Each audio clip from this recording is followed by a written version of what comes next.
জানি তো সকাল হইলেই কৌতূহল নিয়ে জানালার কাছে যাইতাম, নতুন নতুন এলাকা দেখা যায়। হায় আল্লাহ, গেলি যে দৃশ্যটা দেখতাম লজ্জায় মুখ ফিরিয়ে নিতাম। কি রেল লাইনে লাইন ধরে বসে দিত সব ফ্যামিলি প্যাকেজ, বুড়া জুয়ান নারী পুরুষ গুড়া গাড়া যা আছে চিকন এরকম এরকম এরকম চিকন একটা বোতল নিয়ে বয়ে দিস।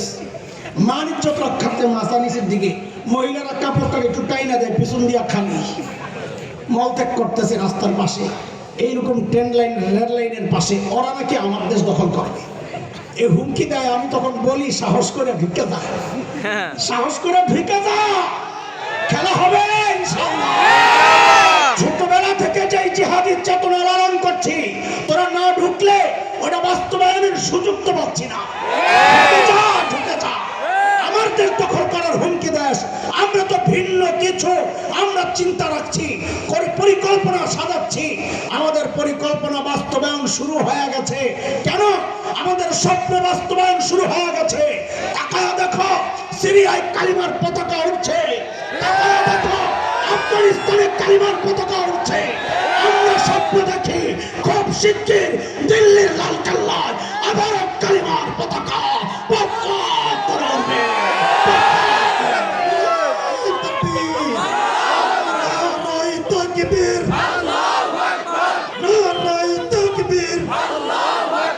ইসলামের শত্রুরা আরে বল, আমার শত্রুরা, বাংলাদেশের শত্রুরা,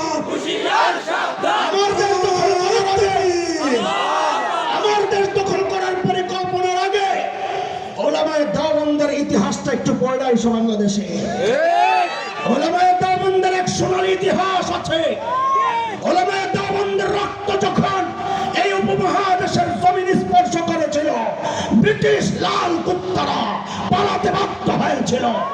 ওলামায়ে দেওবন্দের রক্ত যখন আফগানিস্তানের জমিন স্পর্শ করেছিল, রাশিয়ার শেখ ভল্লুকেরা পালাতে বাধ্য হয়েছিল।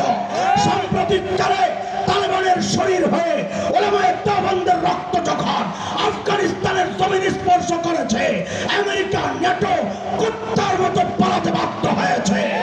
মনে রাখো, বাংলার জমিন যদি স্পর্শ করে নতুন ইতিহাস সৃষ্টি হবে, সেটা হচ্ছে একটা পালাতে দেওয়া হবে না।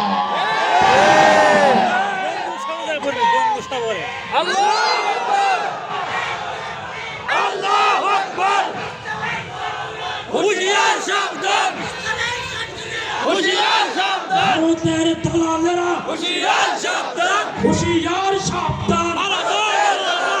দালালিয়ার করিস না রে, চলবে না, চলবে না, পিঠের চামড়া থাকবে না রে। দালালিয়ার করিস না রে, দালালিয়ার করিস না রে, পিঠের চামড়া থাকবে না রে।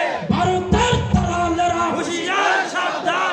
নারে তাকবীর, আল্লাহু আকবার। হযরত ওমরের কাছে যখন হযরত সাঈদ ইবনে আমির আল জুমাহি